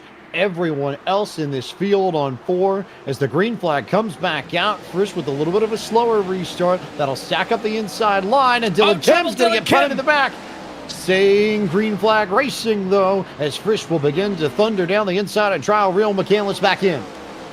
Butler getting stuck behind Briar LaPrat. David Schildhaus is down to the inside right now. Blake McCandless, Michael P. Frisch is away, but David Schildhaus, can he chase these 2 back down? Frisch is all the way up at the fence trying to find every bit of momentum he can get off the corner. Schildhaus trying to fight off Briar LaPrat. 1 car in the fence a little bit further back. White flag out at Rockingham. Yeah, that was Harry Tiller. He gets tagged as well. No caution, though. Michael P. Frisch trying to carve down the exit. Blake McCandless still his race to lose. McCandless with 2 tires in the high lane for most of this race will ride the middle and slide up towards the fence a little bit and come off of turn 4 and make it happen. The Raleigh native is a winner in the Core Summer Series presented by Sim Rat Market. He takes race number 2 of the doubleheader in the Carolina 120 presented by Eric Messer Photography. So close in race number 1 for Blake McCandless, and he gets it done here. Sean Butler up to commend him. What a race here in race number 2 for Blake McCandless. What a drive for these 2. Extra celebrations there from Michael P. Frisch. You see Gabe Wood with a little congratulatory bump as Blake McCandless is going to celebrate on the front stretch. I'd be curious to see what sort of donuts or victory laps or whatever he will decide to do here, but surely some creativity, this being a track not terribly far away from him. Don't have to go too far down US 1 to make your way from Raleigh to Rockingham and to this fabled North Carolina Speedway. And here comes a slide and maybe donuts. There we go. Donuts indeed. Krispy Kreme is headquartered in North Carolina after all, so fitting that you do donuts at a North Carolina track, right? Absolutely, and maybe deserves some donuts after that one, because just a hell of a drive from not only McCandless, but Sean Butler, Michael P. Frisch, Briar LaPrat, all inside this top 4, David Schildhaus. That's a burnout right there. Harvick could appreciate that. That's crank that up to 9,000 and see how long you can completely just burn the motor.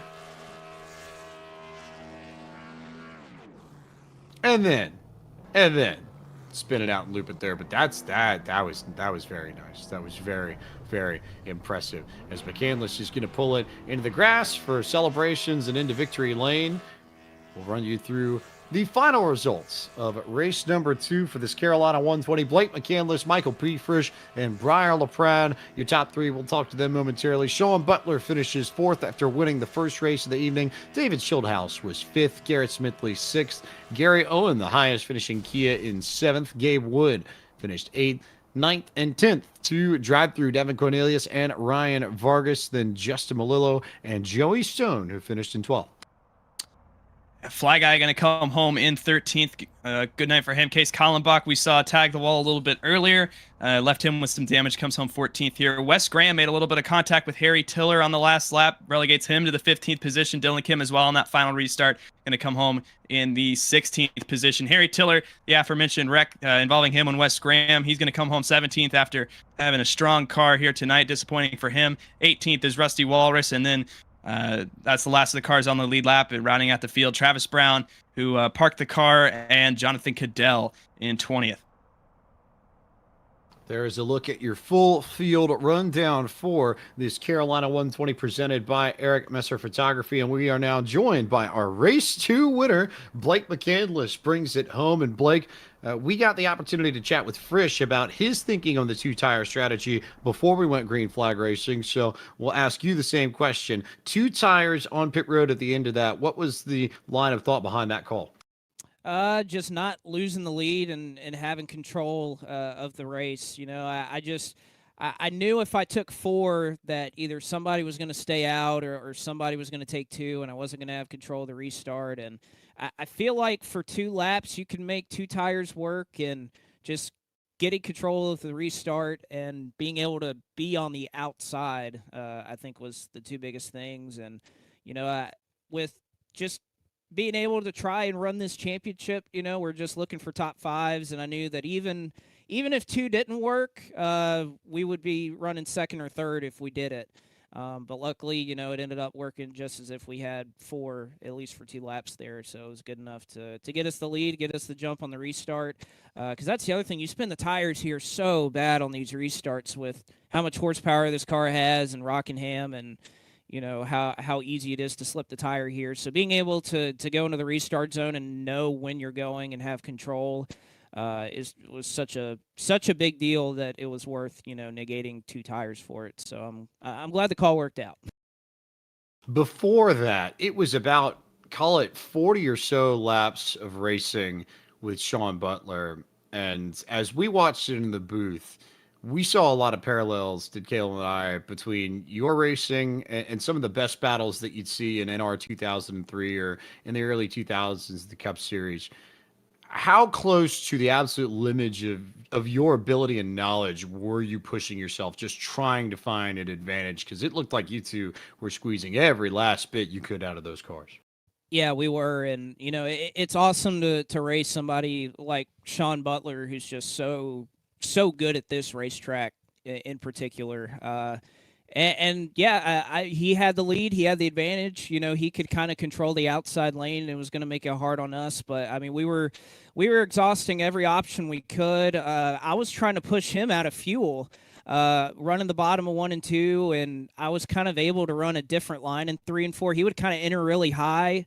And I would kind of enter in the middle and kind of raise up the racetrack and let the banking kind of turn the car in the center. So it was fun to see, you know, the fact that we may be doing the same thing, but how differently we did them. And once I could build those runs off of 4 with how high I could run off, I could look low in 1 and 2 and kind of force him to run higher in 1 and 2, which in essence I thought was going to run him out of fuel.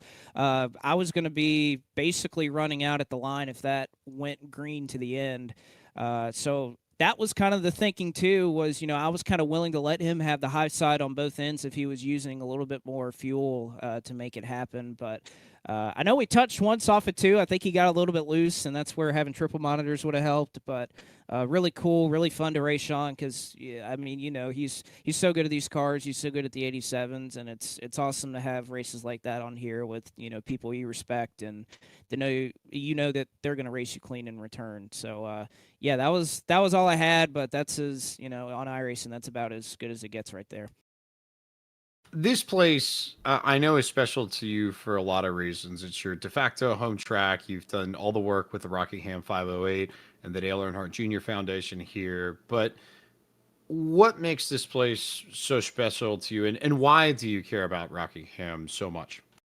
Because it's just so challenging. It's everything I think that you want in a racetrack. It wears tires. It forces you to run, you know, different lanes, awkward lanes, and that's what I love about it. It's unique. It's quirky. It's a love-hate relationship because you can really hate this track at times, but I love the challenge that this racetrack presents. And yeah, just being, from the area or being from Raleigh, this is kind of the de facto Cup Series home track. I remember riding a train up here in 2004 for the final Cup race to be able to watch that when I was 7 years old, I think. So it's always, ever since they scanned it and put it in, which I think was around 2012 or 2013, this has always been my favorite place to race on this sim. And, all these years later, it hasn't changed. And being able to run the Gen 4 car here, is really cool. Every single car, I think, right? The next gen, this car, 87s, doesn't matter. Rockingham could put on a good show. And, yeah, it'll definitely always hold a special place to me, because it just seems like one of those tracks that, I show up to, and, I can race against Coke drivers here and feel like that I have I can win at this track against anybody. And there's very few places I go to with that type of confidence, but this is definitely one of them. And to cap it all off, a winner in the very first ever night of core competition at Rockingham. Fitting for a native of the area. Blake, congratulations on your victory tonight in race number 2 of the Carolina 120 presented by Eric Messer Photography. And we will see you in 1 week's time at Kansas. All right, that one should be really fun as well. So, yeah, thanks everybody for coming out. Thank you guys for putting on the broadcast, and thank Underdog Fantasy for the support. You can use promo code Mr. F4Speed to get your first deposit up to $100 matched. Blake McCandless, your race winner from the Rock in race number 2 of tonight's core doubleheader. Runner-up, a driver we've heard from a lot this evening. He was on the podium in race 1. He was on pre-race. Michael P. Frisch is with Caleb Hoffman. And Frisch, we saw you. You were charging right before that caution. Had a chance there. Anything you could have done differently to be in victory lane here? Save too much tire. Plain and simple. Honestly, I wasn't very comfortable with the first 10 laps on the car tonight. Just felt really loose for me, and even if I tried to push it, I just feel like I'd be wearing off my tires. But once around lap 20, the tires start kicking in, and we set sail. But it was a little bit too late. God damn, what's in my throat? Jesus. I'm sorry about that. But no, overall, fun night of racing. Rockingham's always a challenging track. Challenges yourself mentally and physically. It's a hard track to run. It was very fun ripping the wall there, trying to chase them down for 5 seconds back. Though I tell you what, I thought I really had it in the bank there until I seen that yellow come out. And again, it really did seem like you could run anywhere on this racetrack. And looking ahead at Kansas, that's another place where the top line really going to be favorable. Do you feel good about your chances going into there next week? Oh, always with the Gen 4. It's a little bit, it's changed on the surface a little bit. The high side is still dominant, but it'll be interesting with the Gen 4 because I'm pretty sure we'll see some bottom line and some slide jobs there, that's for sure. Kansas is always one of them tricky 1.5 miles to where you can kind of manipulate people's lines and make them think they're running in too hard and they wear off the right front before they know it. And again, the points leader coming into tonight. We just got our updated points picture. Looks like McCandless just took the points lead from you by a differential of 2 points right now. So we'll follow along with you next week. Thank you for your time. Congratulations on a second place tonight. Great run for you. Thank you, guys. That's Michael P. Frisch. One more driver to talk to this evening, and another driver that we've chatted with already tonight, Briar LaPrade. You tried to push. It almost got you in trouble there with the incident with Cadell, but you come home P3. Was it easier to manage this race with that extra knowledge you gained from the first race?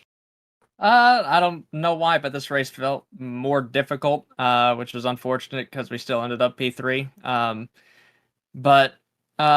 I don't know. It just got some bad luck there in the middle of the race, more towards the beginning of the race, I should say. And I don't know how McCandless and Frisch were going to make it there at the end. I was saving, and it was only like a half a lap to the good. And I guess they just did some different techniques, and we're still going to make it right at the finish. But yeah, we think we're going to end up pretty decent there, even if the yellow didn't come out. But yeah, just kind of sucks. And I did spin my tires there at the end on that last restart. I'm kind of disappointed about that because we didn't spin our tires. I feel like we might have had a shot. It would have been tough to get around Frisch. But I think we might have had a shot at the win there if I didn't spin my tires so much. Just once these tires get spinning, you can't stop them. It was tough. It's weird having horsepower underneath of it, but yeah, it was a fun race overall. Our Ledford Billiard Supply machine was pretty quick, so had fun and looking forward to next week. I was about to ask you, exit tonight 22 points out of the lead in the core standings, but Kansas next week, a place I know you've had plenty of success at in the sim in races before. What do you expect out of core coming up from Kansas in 1 week's time? Yeah, I don't know how this car is going to be at Kansas. It's going to be interesting to say the least. I don't know if the bottom's going to be any good or not. If the bottom's good, it should make for a very fun race. If the top's good, obviously it's going to be good old Kansas. Just we might be throwing slide jobs at each other, which would be fun, especially in the Gen 4 Cup cars. So we'll see how it goes. But yeah, I'm feeling pretty confident with Kansas. Kansas is a pretty good track of mine, so we'll see how it goes. And finally, I don't think we've had the chance to tell this story on our core broadcast yet this season, but the bright pink paint scheme. We have to. There's a tale behind that, I know.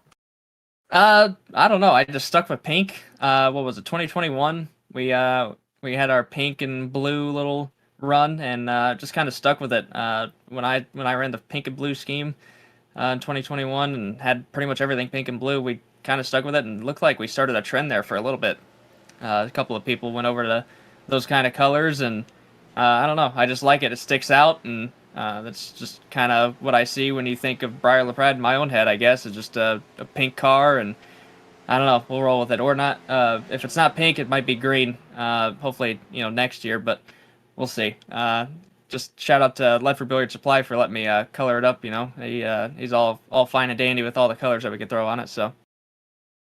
One of the longest running partnerships between driver and partner in all of iRacing, Briar LaPrade and Cameron Ledford. Briar, congratulations on your podium finish tonight at the Rock. We look forward to seeing you in the nation's heartland next Monday night. Thank you. Briar LaPrade, P3, Caleb Hoffman. That gives us an opportunity to look at the full point standings. We referenced that Briar is 22 out, but Blake McCandless, by virtue of his runs tonight at his home track, takes over the point lead from Michael P. Frisch, but it is tight at the top 2 points, separating the top two drivers. Yeah, the red banner going to transfer on over to Blake McCandless as he assumes the points lead, and it's still a really tight race, not only with McCandless and Frisch, but Briar LaPrade's in striking distance, as he always seems to be here in the core league. Sean Butler as well, David Schildhaus, Dylan Kim even really inside that battle. You see Vargas as well. So still lots to be decided here, but I can tell you going into Kansas next week, that is going to be something that we're going to have to watch out a ton for, even as we get later on through the season as well. That's a place where I think there's a lot of experience in the ARCA variant of this Gen 4 car, but maybe not as much experience amongst this field in the higher powered variants of this car that arrived on the sim in March. So that, I think, throws an interesting wrinkle into things that we'll have to be prepared for. But we'll leave that to Kansas in 1 week's time. Before we go, a reminder of what you can expect on FTF.DG in the next week. Thursday night, the SimCar Penguin RC Road Course Racing comes back your way from Watkins Glen International, 8:40 p.m. start time on that. Friday night at 9:30, the ModernRacingPrince.com FTF1 Cup Series is in action at Road America. The next night, 9 p.m., the Bar Visuals FTF Cup Series is live from Charlotte Motor Speedway, and the weekend will conclude with action from Winston. They head to Chicagoland on Sunday night, 8 p.m., and that all here on the FTF.GG Twitch channel. For us, it'll be Kansas. That is the next place we head to on the schedule. Round 3 of the Core Summer Series presented by SimRap Market comes your way from Kansas. We'll get set for a doubleheader of 50 laps of racing, and you will see that action coming your way 8:45 next Monday night, June 19th.